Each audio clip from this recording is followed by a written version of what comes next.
Vaya día chulo de congreso. Bueno, por suerte realmente en este caso no me afecta porque va a ser todo online, así que da igual que llueva, que truene, mientras no se vaya la conexión de internet, estamos salvados. Hoy se celebra el Congreso Internacional Virtual de Neurociencias, que lo han desarrollado la Universidad de los Andes y la Universidad del Bosque de Colombia. Aquí empieza a partir de las 2, pero en hora de Colombia creo que son como las 9 de la mañana. No sé hasta qué hora se extiende, yo veré hasta la hora que pueda, porque evidentemente pues no me voy hasta las 3 de la mañana viendo conferencias, pero bueno, el caso es que tiene buena pinta, estaré atento a ver qué tal está. Y nosotros, aparte de asistir, presentamos, mi tutor y yo, Miguel Ángel Serrano, que ya lo conocéis de aquí del canal, presentamos una comunicación oral en relación al COVID y cómo afecta a la salud mental. Es una puñeta que se tenga que hacer online, pues es lo que hay, pero es una lástima porque no tiene nada que ver este tipo de congresos con los que se hubiesen celebrado si no estuviera el dichoso COVID. Yo tenía muchas ganas precisamente del doctorado por esto, porque ya durante el máster fui a Granada, durante la carrera fui a Elche. De hecho, en Elche fue en el primero en el que participé también con una comunicación oral. Os dejo por aquí imágenes y es que yo qué sé, es algo que se disfruta, es algo que está muy guay, que encima pues te motiva porque empiezas a conocer a gente que está también metida un poco en tu mundillo, que está pues si no investigando lo mismo que tú, por lo menos en las mismas situaciones que tú. En general gente que pues eso, que sabe un poco de qué va el asunto y te tomas un café, charlas un rato, expresáis opiniones, os quejáis de la vida. Y claro, aquí pues a nivel online ya me diréis qué va a pasar. O sea, sí, hay un chat habilitado, creo que aquí 2 personas han comentado: hola, buen día. Pues, ¿qué me diréis? O sea, ¿quiénes son esas personas? Es que no lo sé. Entonces, pues eso, que no hay interacción, que esa parte se pierde y eso es una de las partes esenciales de este tipo de eventos, y ya no solo de este tipo de eventos, sino de la vida de un doctorando, porque al final es algo guay tener la excusa de decir, es que hay un congreso en, pues por ejemplo en este caso en Colombia. No sé yo si me hubiese podido ir a Colombia, pero hubiese estado muy guapo poder ir allí, hacer una visita por allí, aprovechar para hacer turismo y este tipo de cosas. Pero bueno, que no me explayo. Lo que voy a hacer es, a continuación, os voy a dejar las imágenes de lo que van a ver ellos. Supongo que grabaré también el turno de preguntas si es que hay alguna pregunta que responder, y en cualquier caso pues lo importante es que, como os voy a dejar para que veáis ese trabajo, si a vosotros os surgen preguntas de lo que sea, pues en los comentarios podéis dejarlas y por supuesto las atenderemos.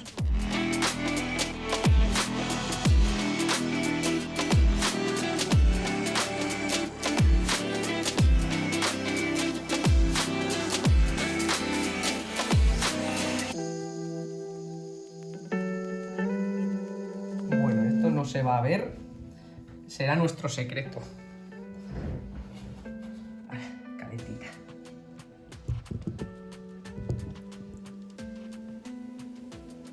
Hola, buenas. Hola, ¿qué tal?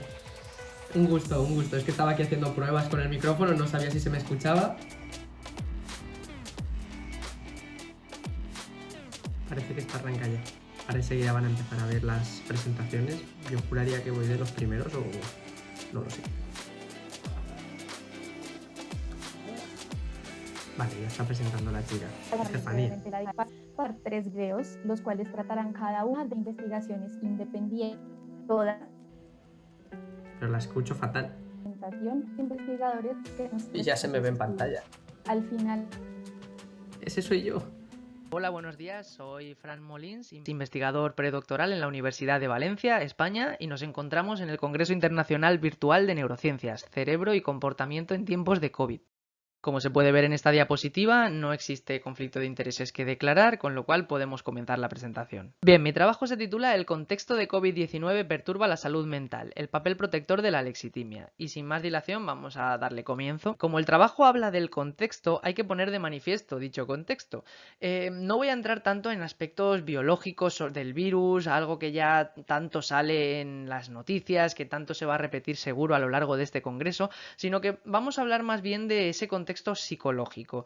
Nosotros, una de las grandes preguntas que nos hacíamos era, se están sacando muchísimas investigaciones acerca de cómo este virus afecta a la salud, pero realmente, por lo menos en el momento en que nosotros comenzamos, no habían salido todavía demasiadas que hubieran abordado cómo el virus, cómo el contexto del virus estaba afectando a la salud psicológica de las personas, no solo en pacientes, sino en general, en población general. Tengamos en cuenta que se trata de un contexto de emergencia a nivel global. Muchísimos países, entre ellos España, que que fue uno de los primeros grandes afectados, reaccionaron con políticas de confinamiento, tratando de poner en aislamiento a la población porque se consideraba que era la estrategia potencialmente más beneficiosa para aplanar esa curva de que tanto escuchábamos en las noticias, y básicamente este fue un poco el caldo de cultivo en el que todos nos movíamos. Concretamente, se juntaban, digamos, esos dos aspectos. Por un lado, el pánico que producía la propia situación, es decir, el hecho de no querer contagiarse, el hecho de que si tengo que ir a trabajar y tengo que coger transporte público me estoy exponiendo, no sabemos qué síntomas correctamente produce o no produce. Todo esto al principio era muy, muy así, estaba esa incertidumbre constantemente en nuestras vidas. No hay más que ver, como se ve en la propia foto, cómo reaccionaba muchísima gente a la hora de ir a comprar. No sabemos todavía psicológicamente qué ocurría y por qué la gente compraba tanto papel higiénico. Y si alguien lo entiende, que me lo diga. Pero en cualquier caso, ese caos se percibía.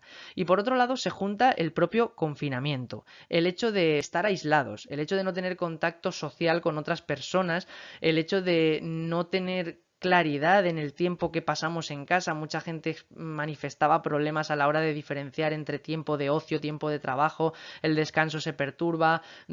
Hay muchos efectos negativos.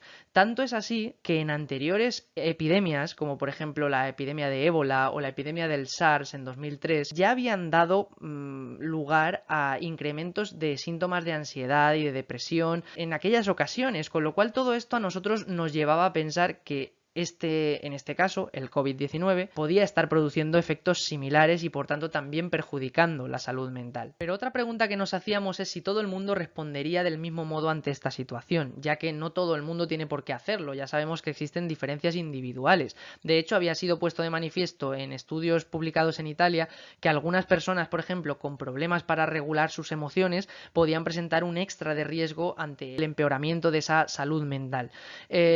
Claro, estos problemas para regular emociones, como tal, a veces han sido relacionados con el rasgo de la alexitimia. Concretamente, la alexitimia es esa dificultad para categorizar las emociones, para, al captarlas, ponerles un nombre, poder sentir a lo mejor sensaciones corporales, saber que algo te pasa, pero no saber etiquetarlo correctamente. Esta alexitimia, concretamente, puede ser clínica, podría llegar a niveles clínicos, pero incluso en valores subclínicos, simplemente considerada como un rasgo de personalidad, ya se ha propuesto como factor de riesgo para ese desarrollo de ansiedad y depresión anteriormente. Y concretamente se habla de que la alexitimia podría facilitar la aparición de ansiedad y depresión precisamente porque las personas no son capaces de interpretar adecuadamente las emociones, y esto podría llevar a una interpretación catastrofista que al final pues llevaría a desarrollar esa mayor ansiedad o esa depresión en un futuro. Así pues, y teniendo todo esto en mente, nuestro objetivo general fue tratar de comprender el impacto que la pandemia estaba produciendo en la salud mental,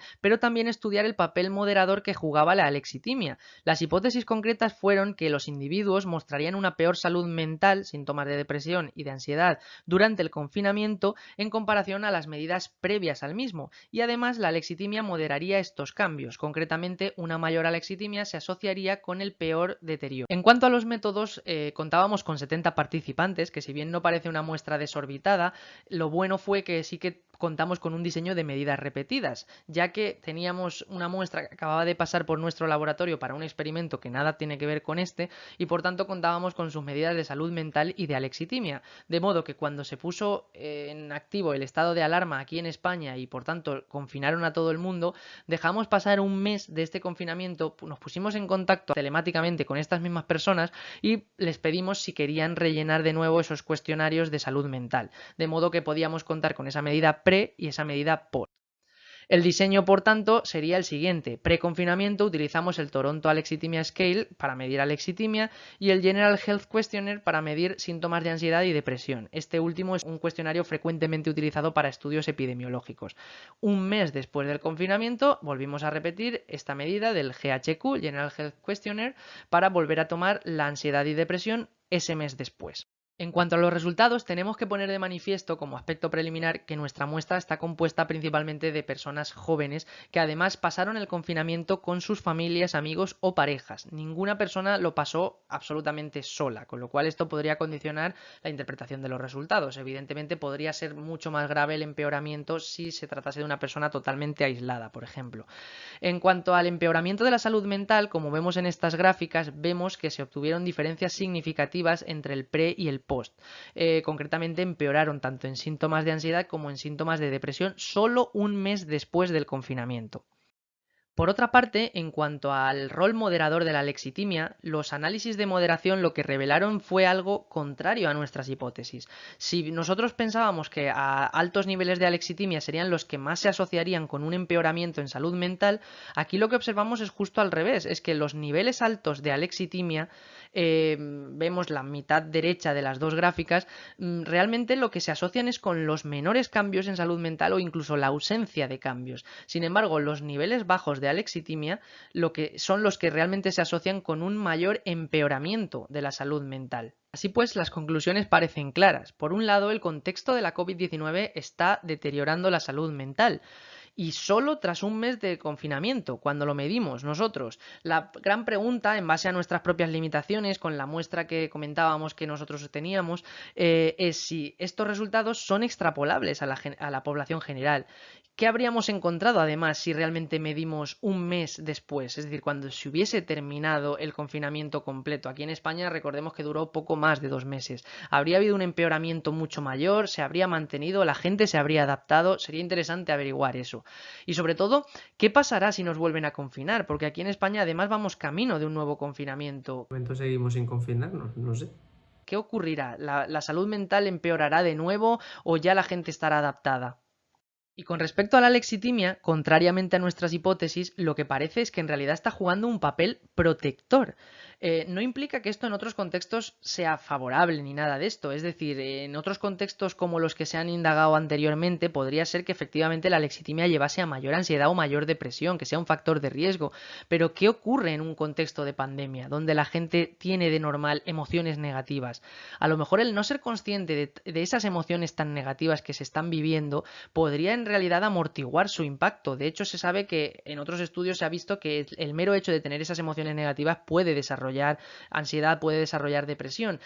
Quizás el hecho de no ser tan consciente de ellas podría jugar un papel beneficioso en este caso. No obstante, todo esto no dejan de ser especulaciones y requiere de mayor investigación, pero no deja de ser interesante porque pone de manifiesto que rasgos que típicamente se han considerado como desfavorables, puestos en un contexto concreto, podrían acabar siendo beneficiosos. ¿Puede esto quizás enseñarnos estrategias de afrontamiento útiles para prevenir el desarrollo de los trastornos mentales en otros contextos no relacionados con la pandemia? Son preguntas que dejamos aquí para futuras investigaciones. Y dicho esto, aquí tenemos las referencias utilizadas a lo largo de esta presentación y queremos agradecer por su atención, por su asistencia y por supuesto quedo a su disposición para cualquier pregunta que tengan, intentar resolverla en la medida de lo posible. Muchísimas gracias. Ahora están presentando el resto de compañeros, creo que son 2, y después ya se hará el turno de preguntas. Me encantaría poder compartiros las presentaciones que estoy viendo porque son súper interesantes, pero no sé hasta qué punto sería muy legal esto de compartir las imágenes porque sí, sabiendo que pertenecen a los miembros del Congreso, a los organizadores. Ahora los invitamos a que por favor realicen sus preguntas en el chat grupal.